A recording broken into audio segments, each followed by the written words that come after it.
After almost 5 months away, we have finally returned to Master Duel, and as you can probably tell on this alt account, we are back down to the noob rank in Rookie, rightfully so because we are absolutely a fresh player.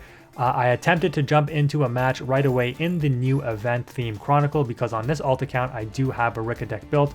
On my main account I was D ranked back down to silver from master, so I just didn't want to jump straight in without kind of getting my feet wet and learning the game again. But I built a Rikka deck from my Rikka Sun Avalon that I use on this account in regular ranked mode to jump into this event. And it is one of the better decks for this event for sure, along with Orcust. And I played my first match, made a ton of misplays, but still somehow came out on top against an Orcust deck on a platinum ranked player nonetheless. So not too shabby for jumping into my first match after 5 months away, because I'm going to tell you right now, if you watch this match, it's horrendous. I make so many misplays, it's actually hilarious. But anyways, if you're new to the channel, this is what we do. We break down our matches and we hope to improve and get better. Not just myself, but hopefully you learn as well. And we'll be covering a variety of decks in the meta for regular ranked mode. And of course, we'll be covering events and the best decks to use for those events. And what I think is the most popular content that I created, the budget options that you can use in order to get gems and efficiently craft and maintain your resources. So let's go ahead and jump into this match and see how bad it actually was. To be completely honest, I don't even know if my commentary skills are any good right now either, but clearly my knowledge of the game after 4 months of not playing is just horrendous. So we start off with a Rikka Concon, and I'm pretty sure I thought this was the spell that searches, so that's why I played this first, and then I realized nope, that's Glamour. So shout outs to not reading the cards if I can't remember what they do. The opponent does Ash our Glamour though, so our search is turned off, and I was expecting to go up against like an easy match, to be honest with you guys. I'm in bunny rank, rookie rank, it shouldn't be too hard, and no, it throws me into a platinum rank player here, and they're on what is one of the best decks in the format as well in Orcust. So I know I used to do these videos before where I talked about the best decks for each event, and I will be doing those again. In this event, I can see that Rikka and Orcust are definitely up there as really, really good decks. So our only interruption here is Imperm, because we can't extend any with anything because we need a plant monster in order to use our Snowdrop here. So thankfully the Imperm is enough to slow down the opponent, but we don't even draw into another plant monster, so we just have to pass the turn here. And I'm like, okay, I'm probably getting OTK'd, right?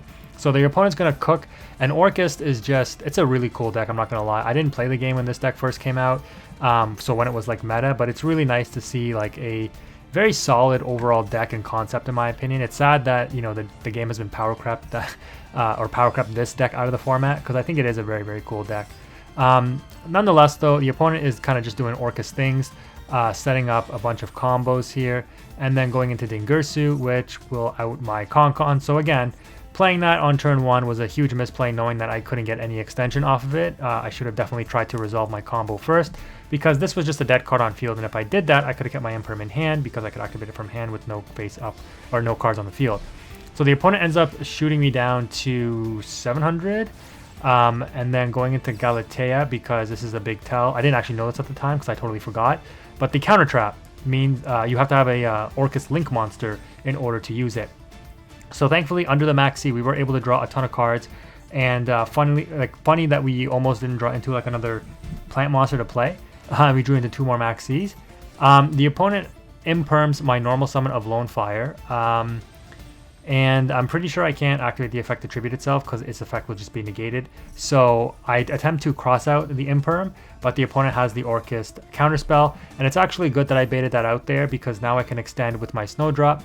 But the opponent has the interruption with Harpor thanks to the Orchestrated Babel. I do remember this card, and you can activate your Link monsters on field and or Orcust monsters in the graveyard, their effects as quick effects. So the opponent gets all the extensions during my turn. I do end up maxing them again though, and thankfully that is going to allow us to draw a couple of cards, I believe. I'm pretty sure I maxed, right? I must have. Yeah, because I had 2 in hand. I don't even, yeah, we're drawing cards. So this is really broken, right? They get a free special summon of the Dingirsu, and it outs my board there. Or not my board, but my Snowdrop, so I can't extend with the level 8 play. And I only have 700 life points, and the opponent looks like they're just going to mop this up really, really easily here. Thankfully, though, we're going to be able to extend just a little bit. I still remember a little bit of how Rikka works. We're going to activate Mudon and grab the Concon with that. Activate the Set Glamour, tribute off the opponent's Dingirsu, which I'm not even sure if that's correct because they're just going to resummon it with the cycle of all the Orcust cards, but let's assume it is. Make a huge misplay here and forgetting that Jasmine summons a monster in defense position. So what I should have done here is absolutely summoned a Lone Fire Blossom since this card was never activated.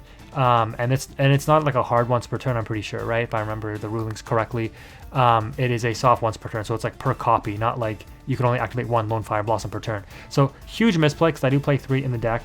As a result, my Hellebore only comes out in defense mode instead of attack mode because I wanted to beat over things. And so because of that, now I'm playing the roulette game, going into Dance Peon and trying to mill for some kind of survival. I'm totally expecting to lose this game at this point, so I'm just kind of memeing. We do get 2 summons though. Unfortunately, we've already used Mood on this turn. We're going to be able to now make them both level 8s thanks to the Snowdrop in the graveyard of the Dance Peon's second effect. Bring out the Rikka Queen. And for some reason, just decide to activate it on the Galatea right away. Sure, why not? Battle phase, beat over the Girsu, and then leave them with just the Orcust Nightmare on field. Set the Imperm in the column. I know they set the draw 2 spell, and then pass turn. Activate Maxi during the draw phase because my timer was on like 20 seconds, and I just didn't want it to keep popping up that I had to activate Maxi because again, I'm like reading these cards as I play, and I'm realizing like it's so bad to jump into a game like in my first match back on the game because like I don't even remember what things do. So the opponent's doing some stuff, getting cards back, sure.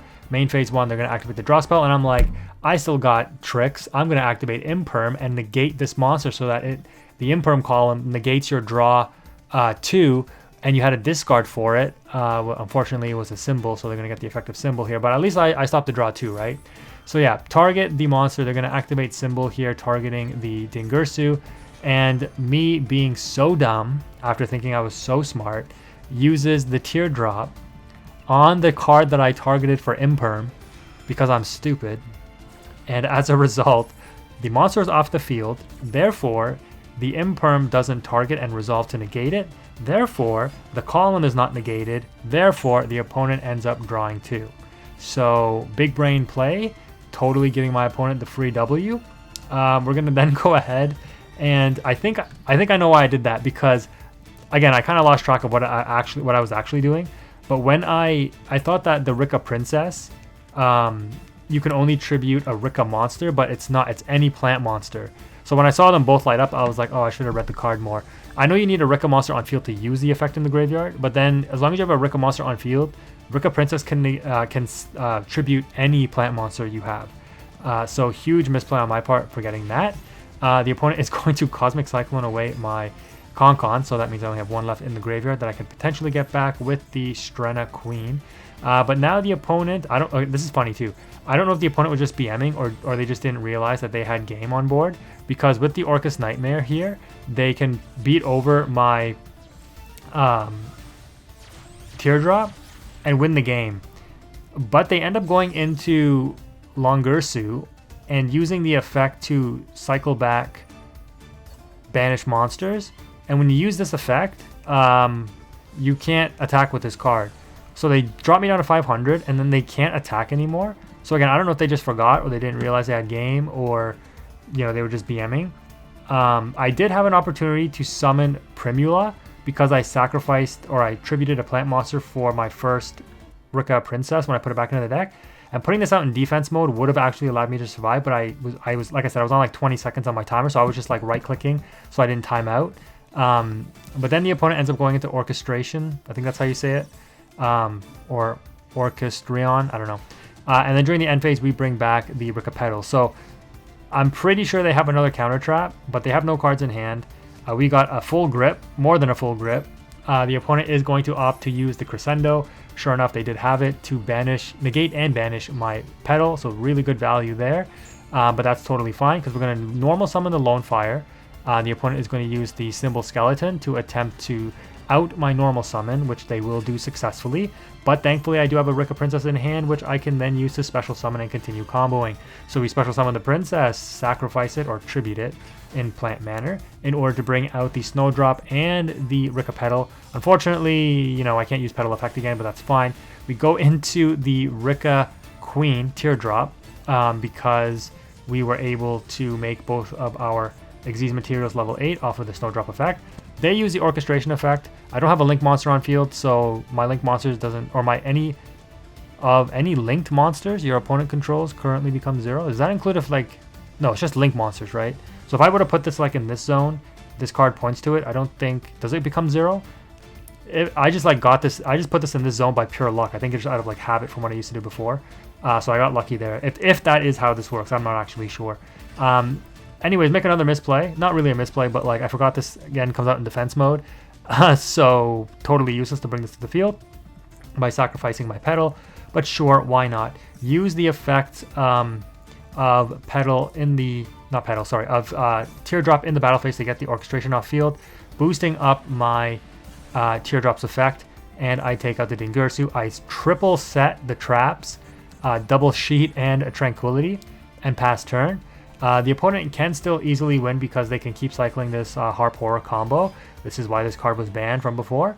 But I'm not too worried because they summon this thing. I could have taken control of it if they were going to attempt to crash it and then extend.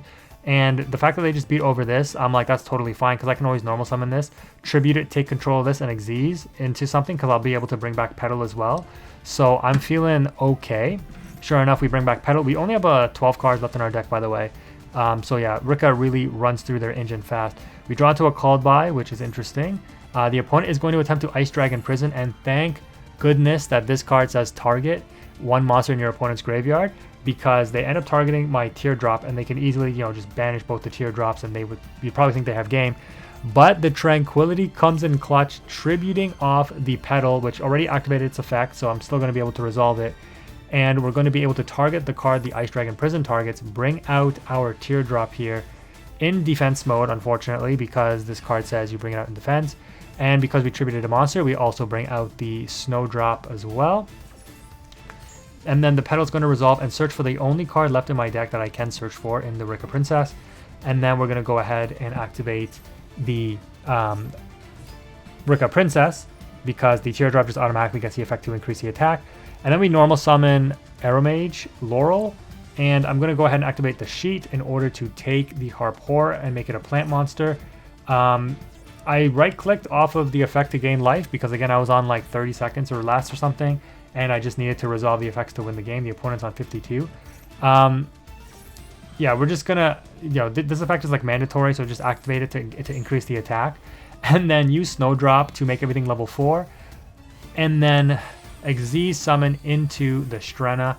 We have 32 and 2000 on board. This is exactly game. We're going to go ahead and just bring back Tranquility. I couldn't even like look for the Con to bring it back because I was on like 9 seconds. So I toggled off and then I just attacked directly for game. And somehow we're able to take this match and our first game back on that we should have easily just got absolutely destroyed on. We somehow come out and win. So yeah, that was really interesting there. Yeah. Whew. Rookie rank. Let's go, boys. But I'm only posting this video to prove to you guys that I am back. I know I haven't posted content yet for Labyrinth or Floowandereeze or anything. It is very hard. Life is very, very busy.